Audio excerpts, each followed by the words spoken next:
The French Empire under Napoleon had taken Europe by storm. By the start of 1812, most of Western and Central Europe was under his control, either directly or indirectly through protectorates and alliances. No country dared to move against them except for the British, so in order for Napoleon to pressure the UK to sue for peace, he had to cut them off from trade with the rest of Europe. That meant forcing the Russians to stop trading with the British, and the best, most efficient way Napoleon knew how was through war. He had the largest and greatest fighting force Europe has ever seen at his disposal, so he marches them east, using the justification of liberating Poland from the threat of Russia.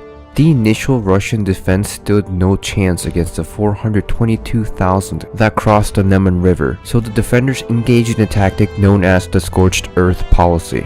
As they retreated, towns and crops were burned, making it impossible for the French army to live off the land, and the ever-so-stretching supply lines could not support an army this large. Constant harassment from the Cossacks made foraging for food difficult or sometimes even impossible. Under this heavy attrition, Napoleon rushes the army towards the city of Smolensk, and by this time only 175,000 soldiers remained. This was the first major engagement, and the heavy artillery fire from both sides destroys much of the city, making it unusable for a supply base for the French. But worst of all, the bulk of the Russian army slips away once again, forcing Napoleon to abandon his plans to quarter in the city. It will be 7th of September, the next time the French finally catches up with the Russian army, which has taken position on the hillsides near a town called Borodino, some 70 miles west of Moscow. About 130,000 men were left in Napoleon's Grand Army, against Russia's 120,000. The defenders have dug themselves into the hillsides, creating defensive positions along two roads that led to Moscow. Russian General Kutuzov fears that Napoleon will take the new road around his defenses, so he places the more powerful First Army under Barclay on the Russian right. Bagration will command the Second Army on the Russian left. The battle begins with the French battery firing against the Russian center. Davout sends his forces against the southern positions known as the Bagration Flèches, at one point even personally leading a regiment himself, gaining control of the Flèches.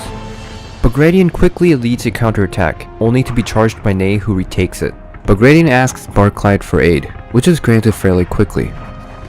The French and Russian units clashed. The battlefield was filled with smoke from the artillery and musket fire. Heaps of corpses filled the ground, soon to make this the single deadliest day in all of the Napoleonic Wars.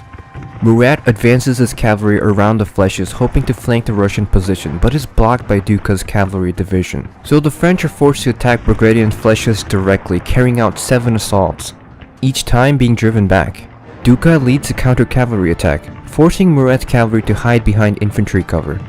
Barclay's reinforcement advances forward at the opportunity, only to be torn to pieces by the French artillery. Bagration personally leads counterattacks in an attempt to push the French completely back, and gets wounded by shrapnel. Now wounded, he has to evacuate the battlefield.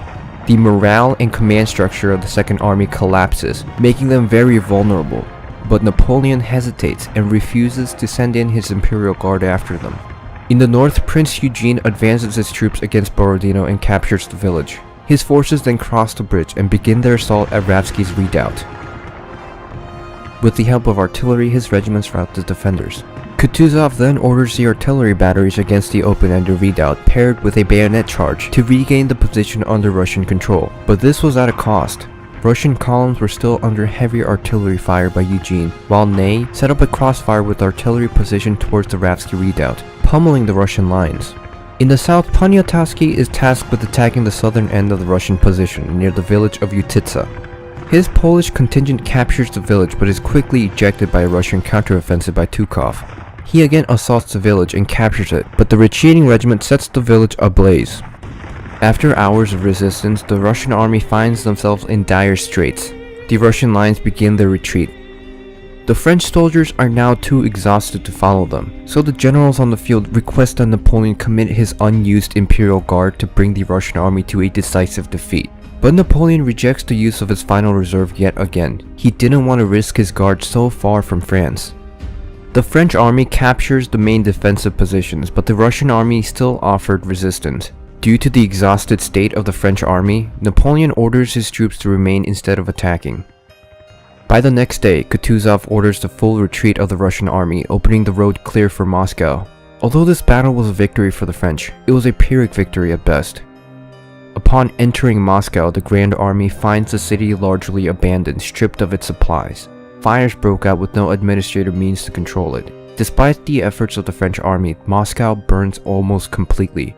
Napoleon hoped to force the Tsar to capitulate with the capture of Moscow, but no answer came. After 1 month of camping in the ashes of the ruined city, Napoleon begins his long retreat. Winter was setting in. The lack of grass kills off the horses, and the rest are slaughtered for food.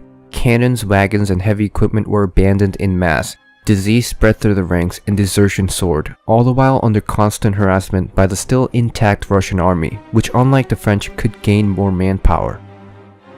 By the end of the journey, the Grand Army was nothing more but a shadow of its former self. A popular legend holds that only 20,000 of the 422,000 that went into Russia made it out alive.